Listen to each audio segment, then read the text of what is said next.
Good morning students, how are you? Fine. तो पिछले video में आपने देखा पिछली क्लासेस में कैसे बने धनवान में आपको 3-4 कहानियाँ बताई। एक तो बताई थी आपको कि एक व्यक्ति कैसे बना, कुछ फ्रूट्स की दुकान, फ्रूट्स खरीदे, फिर दुकान टोकरी में पहले बेचा, रास्ते में फिर ठेला लगा, इसके बाद फिर धन बना। एक और व्यक्ति की बताई आपको कि उसने उसको क्या दिया, एक मरा हुआ चूहा सेठ दे दिया, बोले इससे ही तुम यानी धनवान बनो। वो चूहा लेके जाता है मार्केट में, वो मदारी को बेचता है, उस पैसे से फिर वो चने का व्यापार करता, धीरे धीरे वो भी क्या बन जाता है, धनवान बन जाता है। फिर नेक्स्ट जो थी हमारी एक कहानी थी कि उसमें खरगोश और कछुए की भी देखी थी आपने कि खरगोश को अपनी छलांगों पर विश्वास नहीं रहता, वो सोचता है कि मैं तो चला जाऊंगा, आगे बढ़ जाऊंगा, लेकिन वो हार जाता है। कछुआ धीरे धीरे, इसलिए कहते हैं बूंद बूंद से घड़ा सागर भी भरता है और घड़ा भी भरता है। तुम चाहे प्रैक्टिकल करके भी देख लेना।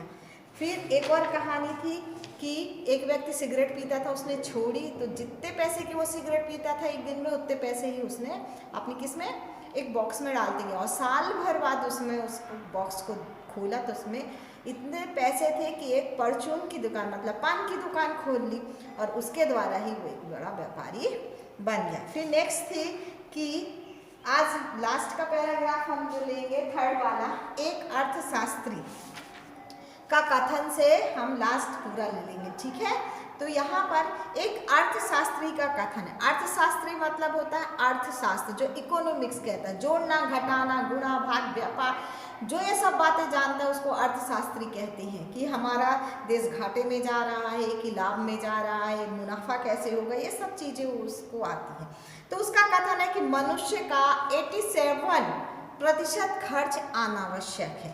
अनावश्यक मतलब बेकार, बेकार।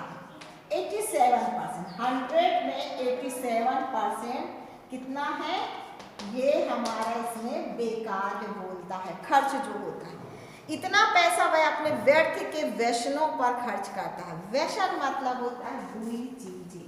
व्यसन मीन्स क्या होता है, बुरी आदतें या फिर नशा जैसे होता है।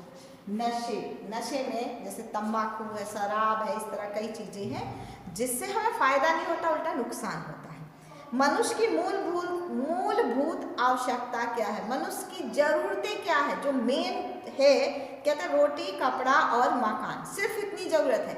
खाने के लिए रोटी मिल रही, पहनने के लिए कपड़ा और रहने के लिए छत मिल रही, तो वही काफ़ी है। लेकिन उसके बावजूद भी मनुष्य बहुत खर्चा कर देता है, तो वही अर्थशास्त्र बोलता है कि 87% जो है वो अनावश्यक है। कम से कम, जैसे यहाँ देखो भोजन और कपड़ा भी लिखा है, कम से कम कीमत वाला शुद्ध और उचित भोजन, कम से कम कीमत वाले उचित कपड़े, बस यही 2 जरूरतें हैं हमारी, और जिनको वह अपनी आमदनी के 13% वैसे पूरा कर सकता है। कितनी इसमें से, 13% से वो अपना खर्च कर सकता है, और इतना अनावश्यक है। मतलब 100% अगर पैसा मिलता है तो उसमें से 13% ही हमें जरूरतों के सामान पे लगता है, लेकिन हम खर्च कितना कर देते, 87%। सबसे पहले आप अपने खर्च यथासंभव सीमित कर दें। सबसे पहले तो अगर आपको बनना है, धनवान बनना है, तो सबसे पहले अपनी जो चीज खर्च करने का जो है उस पर कंट्रोल करिए, कम करिए, उसको अनावश्यक खर्चे को कम करिए। कष्ट होगा, दुख होगा, आपकी अपनी इंद्रियों का दमन भी करना पड़ेगा। इंद्रिय मतलब अपने मन को थोड़ा सा दबाना पड़ेगा। नहीं, मत खरीदते हैं, अभी देखते हैं है तो हमारे पास, उसको भी कंट्रोल करना पड़ेगा। दमन मतलब कंट्रोल करना, दबाना पड़ेगा, ठीक है। भविष्य में सुख पाने के लिए आपको तो करना ही होगा, नहीं तो आप कैसे कर सके। इस प्रकार आप अपनी जमा पूंजी बढ़ाएं। जब वह बढ़ जाए तो उसको उचित कार्य में लगाएं। सबसे पहले तो हमको क्या करना पड़ता है, जमा पूंजी बढ़ानी है।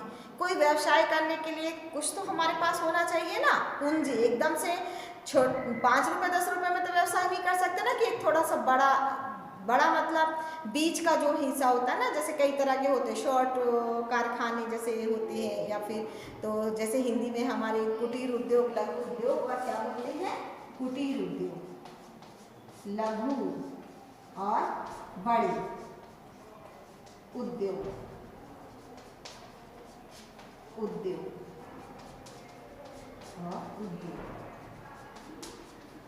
कुटीर उद्योग मतलब कम पैसों हम घर में खोल सकते हैं, उसे कुटीर उद्योग बोलते हैं। कुछ थोड़ा सा पूंजी लगाकर हम थोड़ा लघु उद्योग खोल सकते हैं, और फिर बड़े में तो बहुत ही ज़्यादा पैसा लगता है, आपको पता है। तो इस प्रकार की संपत्तिशाली बन सकते हैं।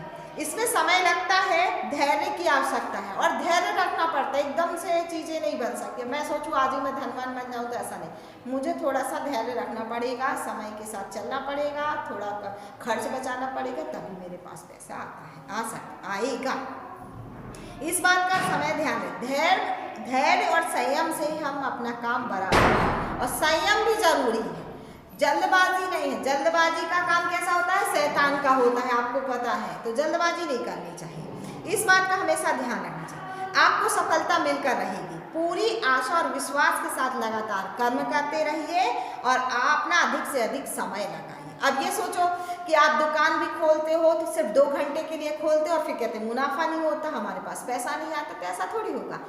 समय पे कम से कम 4 घंटे 5 घंटे फिक्स करिए, और उसी समय पर दुकान खोलिए। और मौसम के अनुसार देखिए कैसा चलता है, क्योंकि गर्मियों के दिनों में दोपहर को कोई नहीं आता, सुबह और शाम ही आते हैं, तो सुबह शाम खोलिए। उसके अनुसार अपना धंधा करिए, व्यवसाय करिए। इस प्रकार आपकी इच्छा की पूर्ति कर सकते हैं। इसमें आपको थोड़ी समझदारी से काम लेना होगा। आप जरूर मैदान फतह करेंगे। फतह मतलब विजय करेंगे, जीत। उसी तरह आप जीत करते ना, कर मैदान फतेह करेंगे हम। अगर थोड़ा थोड़ा करेंगे तभी हमारी विजय होगी। रॉकफेलर ने एक बार पूछा था, आपकी सफलता का रहस्य क्या है? कोई भी काम करने से पहले मैं उस पर खुद अध्ययन कर लेता हूँ। मैं कोई काम करता हूँ तो पहले मैं खुद अध्ययन करता हूँ, खुद पढ़ता हूँ, खुद विचार करता हूँ कि ऐसा मैं काम करूँगा तो इसमें मुझे सफलता मिलेगी या नहीं मिलेगी, और इसमें मेरा मन है कि नहीं है। मेन तो आपका मन होना चाहिए। कोई भी हड़बड़ाहट या शीघ्रता से काम नहीं करता। हड़बड़ाहट, जल्दबाजी से मैं काम नहीं करता, शीघ्रता से, और ना ही कोई जोखिम वाला काम करता जिसमें मुझे जोखिम हो, ऐसा काम भी नहीं करता। कलाई का कथन है, मनुष्य का धनवान होना उसके भाग्य पर निर्भर नहीं करता। कलाइन करके जो एक मानववैज्ञानिक है, जो ये है हमारे विद्वान हैं, जो उनका कहना है कि धनवान उसके भाग्य पर निर्भर नहीं करता, क्योंकि भाग्य कहते हैं ना, कर्म के आधार पर ही भाग्य बनता है। उसके कर्म और सूझबूझ पर निर्भर करता है। सूझबूझ को ही लोगों ने भाग्य की संज्ञा देकर बहुतों को गुमराह किया है। गुमराह मतलब भटकाना। गुमराह मीन्स क्या होता है? भटकाना।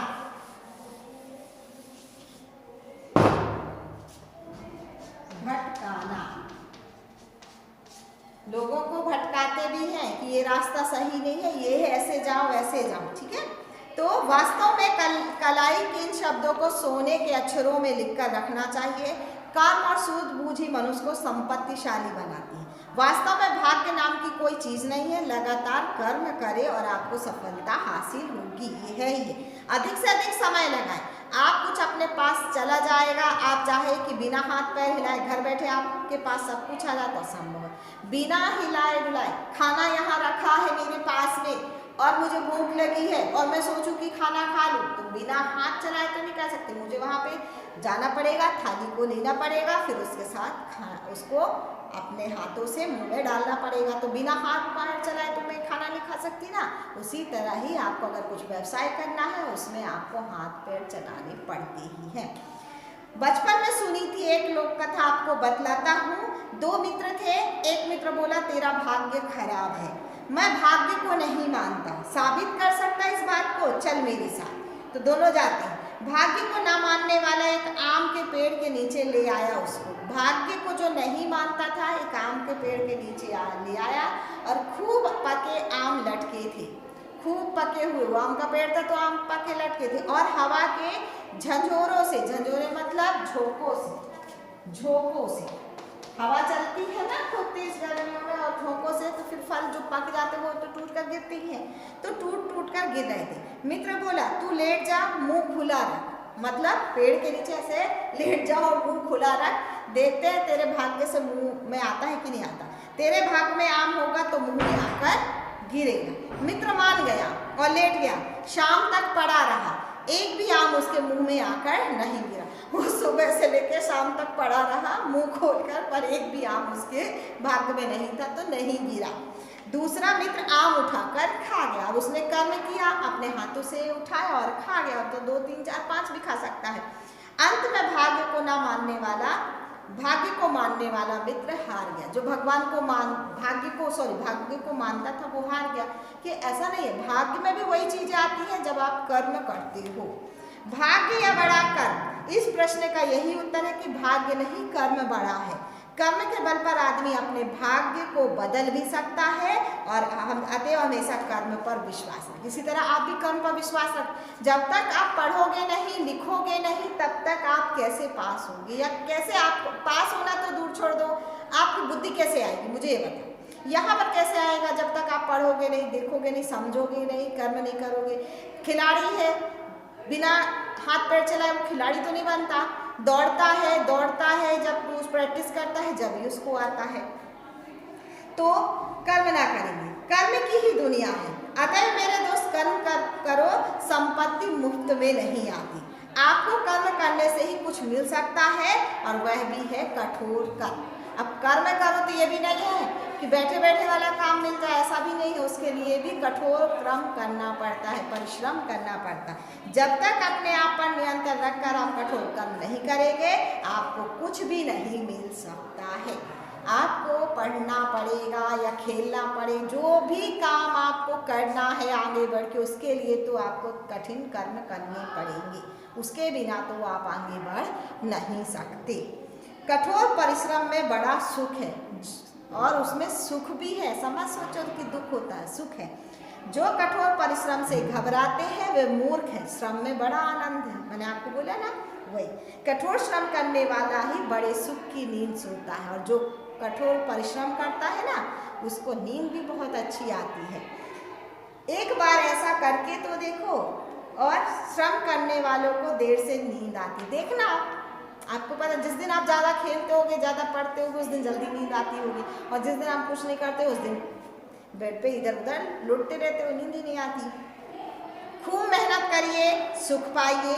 रावण मैकाले का कथन है कि सप्ताह में 6 दिन सोम, मंगल, बुध, गुरु, शनि में कसकर मेहनत करता हूँ और रविवार जाकर आराम करता। मतलब अपने जो सोमवार, मंगलवार, बुधवार तो 6 दिन वो बहुत परिश्रम करते हैं, और तब संडे को मतलब सब रविवार को जाकर आराम करते हैं। इस प्रकार आराम का वास्तविक सुख पाता हूँ। 6 दिन कठोर परिश्रम और 7वें दिन आराम। इसीलिए दिया गया है, रविवार जो है हमारा इसीलिए दिया गया है कि आप 6 दिन परिश्रम करो और 1 दिन आराम करो। करके तो देखें, आपको मजा आएगा। साथ ही साथ पूरे सप्ताह के लिए आपको काम करने की शारीरिक शक्ति भी प्राप्त होगी। इस प्रकार की दिनचर्या अपनाएं। रावण मैकाले की बात पर मैं स्वयं अमल करता हूँ। बड़ा आनंद है इस जीवन में। जो ये बात है रावण मैकाले ने जो कहा है, इसका मैं समर्थन करता हूँ।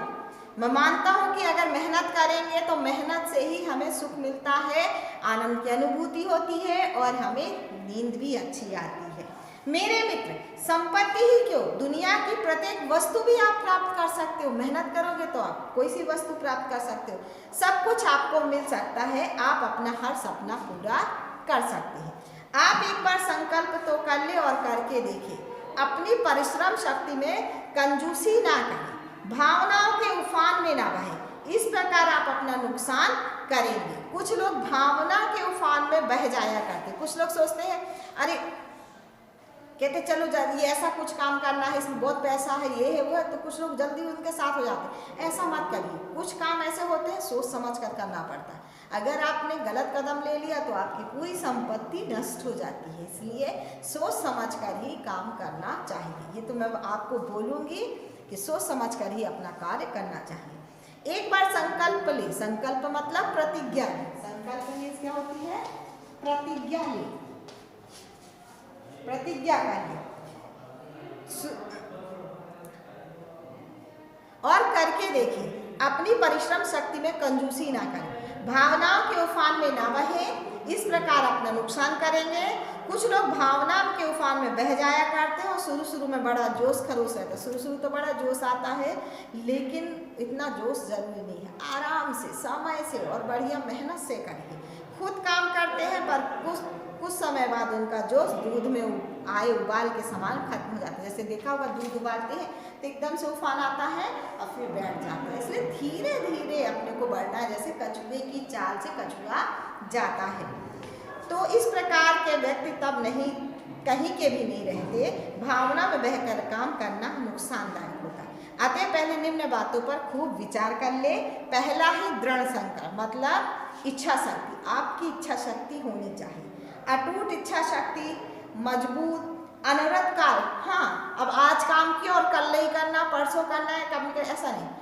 जैसे आप लोग व्यायाम भी करते हो, कुछ साइकिल चलाते हो, व्यायाम करते हो, तो वो टाइम टू टाइम रहता है आपका, मतलब करना। अगर आज आपने बहुत मेहनत कर ली और कम नहीं की तो फिर आपका वो रूटीन बदल जाता है, आपका शरीर भी दुखेगा। और निरंतर सतर्कता, निरंतर सतर्कता भी जरूरी है, मतलब सब तरफ नज़र भी रखना जरूरी है हमारी, नहीं तो कोई भी हमको क्या करता है, हमें कोई भी नुकसान पहुंचा सकता है। सावधानी जिसे बोलते हैं, सावधानी भी जरूरी है, नहीं तो हमारा नुकसान पहुंचा सकता है। कोई भी कार्य करने से पहले दृढ़ संकल्प की आवश्यकता है।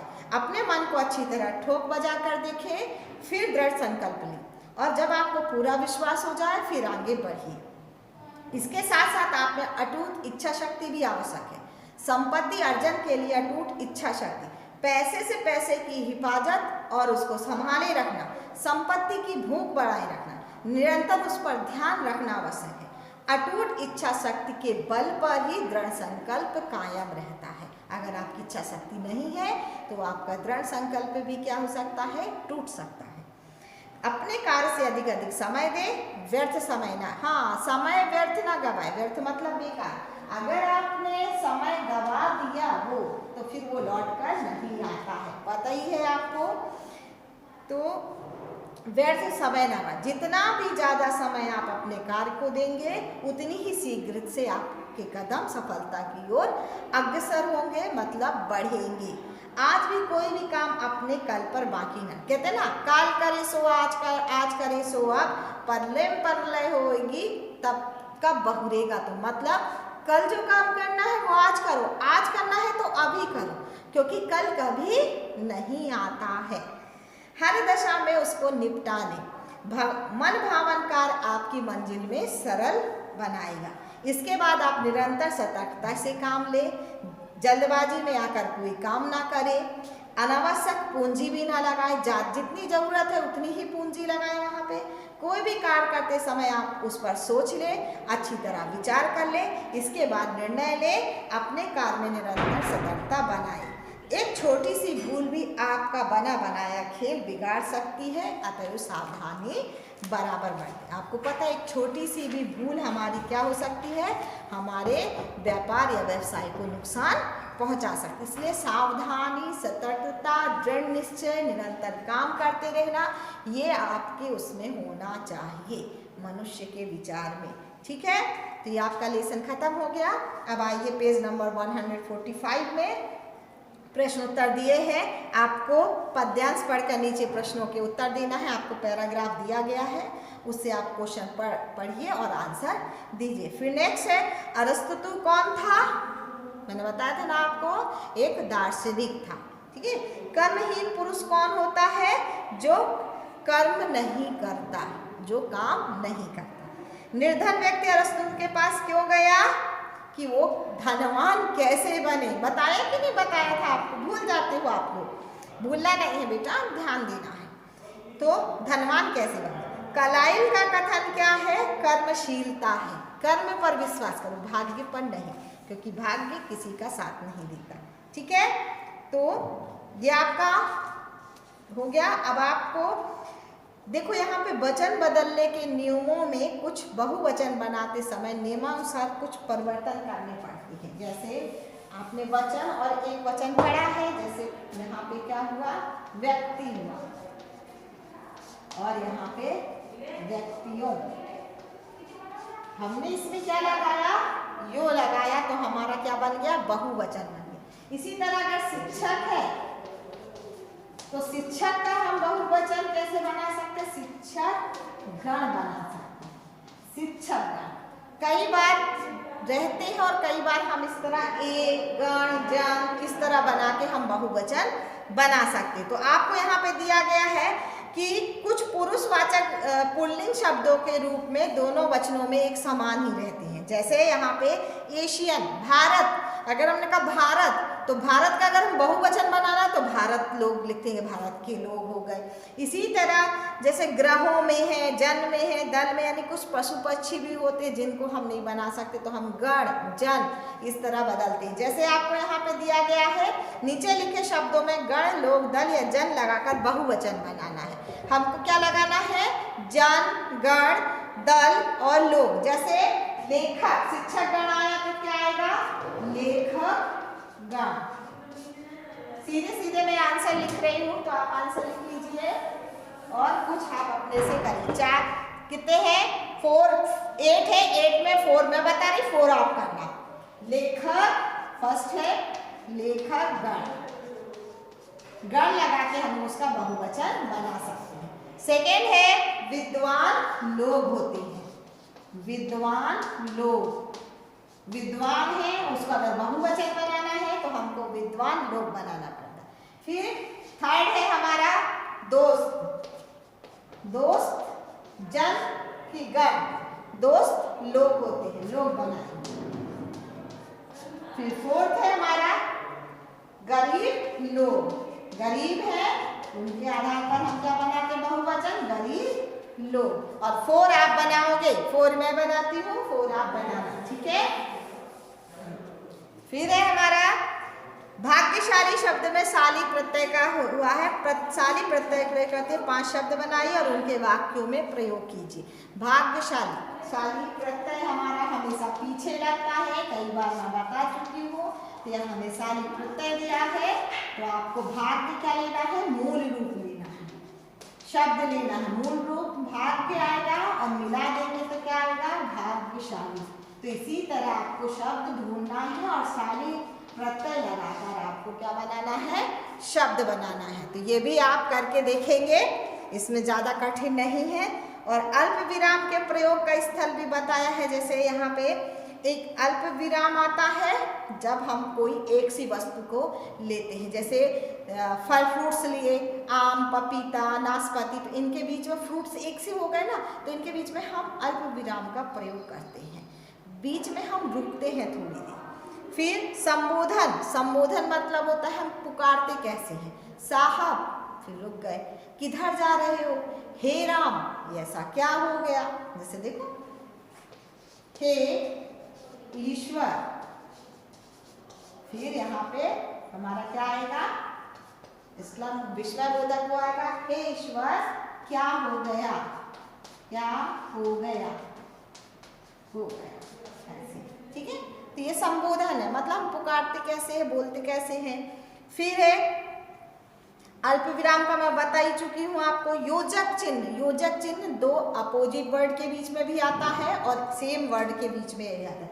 जैसे अगर बोला धीरे धीरे, तो इनके बीच में भी हमारा क्या आएगा? योजक चिन्ह आएगा। ये क्या है? दोनों सेम वर्ड्स है, सेम शब्द है। अगर मैं बोला आगे पीछे, मतलब ये अपोजिट शब्द हो गया, तो भी इनके बीच में क्या आएगा? योजक चिन्ह आता है।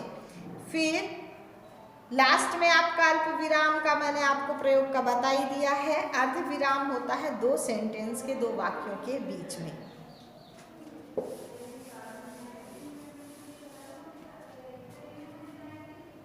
फिर आपको ऐसे उदाहरणों के 5 वाक्य बनाना है। इसी तरह आप बना सकते हो अल्प विराम का प्रयोग करके, योजक का प्रयोग करके। फिर फोर्थ है अन और उपसर्ग जोड़कर विलोम शब्द बनाना है आपको।